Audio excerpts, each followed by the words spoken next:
Shalom saudara, haleluya, puji nama Tuhan. Hari ini saya ingin kita semua mengerti bahaya yang harus kita hindari supaya kita tidak terjebak dan masa depan kita akhirnya hancur berantakan saudara. Nah, bahaya yang saya ingin sampaikan pada hari ini adalah bahaya kesombongan saudara.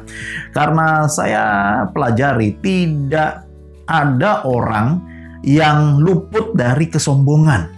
Bahkan akhirnya ketika seseorang naik dan naik pangkatnya, naik dan naik statusnya, naik dan naik kehidupan sosialnya, maka bahaya kesombongan ini harus diwaspadai, saudara. Karena namanya kesombongan bisa menghancurkan semua masa depan.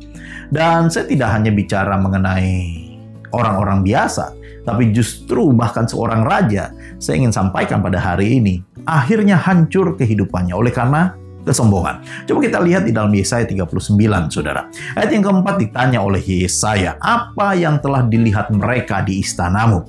Jawab Hizkia, semua yang ada di istanaku telah mereka lihat.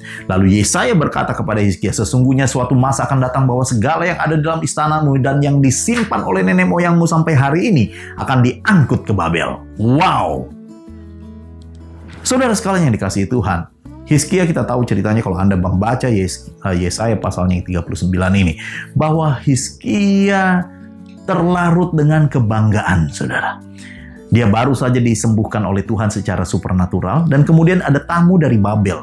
Nah, untuk memberikan ekspresi ataupun sebuah kesan bahwa Hizkia adalah orang yang diberkati Tuhan, dia bawa Raja Babel ini untuk melihat-lihat seluruh istana dan bahkan masuk ke dalam bait suci Tuhan, dan dilihatlah seluruh perkakas bait Allah.